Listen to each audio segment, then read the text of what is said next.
নমস্কাৰ বন্ধু বান্ধৱীসকল, Deepika kitchen and ব্লগছৰ আন এটি ভিডিঅ'লৈকে আপোনালোক আটাইকে আদৰণি জনালোঁ। আজি আপোনালোকৰ বাবে অতি সহজতে বনাব পৰা পায়সৰ ৰেচিপি এটা লৈ আহিলোঁ। আশা কৰোঁ আপোনালোকে এই ৰেচিপিটো চাই ভাল পাব আৰু যদিহে ভাল পায় তেন্তে ভিডিঅ'টোত লাইক, কমেণ্ট, শ্বেয়াৰ আৰু চেনেলটো ছাবস্ক্ৰাইব কৰি কাষত থকা বেল আইকনটো অন কৰি ৰাখিব।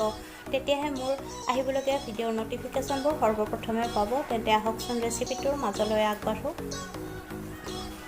প্ৰথমতে চচপেন এটাত 1 লিটাৰ গাখীৰ ভালকৈ উতলিবলৈ দিব।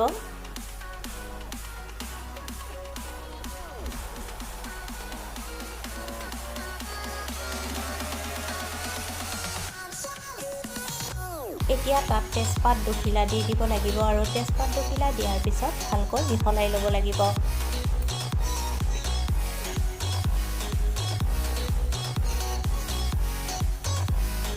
এতিয়া তাত ধুই পখালি কোমলাই লোৱা জহা চাউল এমুঠি দি দিব লাগিব আৰু চাউলখিনি দিয়াৰ পিছত ভালকৈ চাউলখিনি মিহলাই ল'ব আৰু চাউলখিনি কোমল হোৱালৈকে উতলাই থাকিব লাগিব আৰু লৰাই থাকিব ভালদৰে।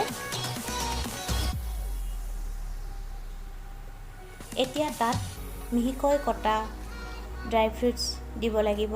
আলমণ্ড, কাজু আৰু শুকান নাৰিকল দিয়া হৈছে। আপোনালোকৰ ঘৰত যি ড্ৰাই ফ্ৰুটছ থাকে তাকেই ব্যৱহাৰ কৰিব আৰু ড্ৰাই ফ্ৰুটছখিনি দিয়াৰ পিছত ভালকৈ মিহলাই ল'ব।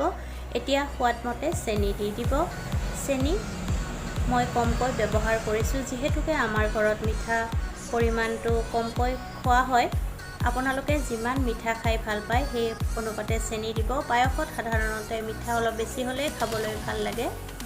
চেনিখিনি দিয়াৰ পিছত ভালকৈ মিহলাই ল'ব লাগিব।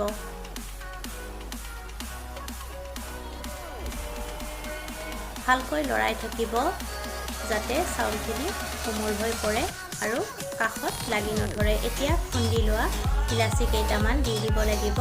ইলাচি কেইটা দিয়াৰ পিছত ভালকৈ মিহলাই ল'ব।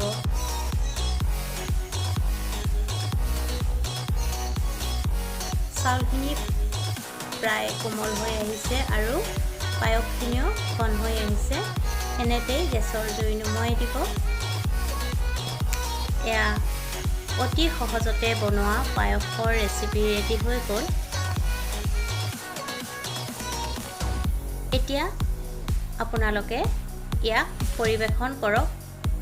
আপোনালোকে ঠাণ্ডা কৰিও পৰিৱেশন কৰিব পাৰে আৰু গৰমে গৰমেও পাৰে।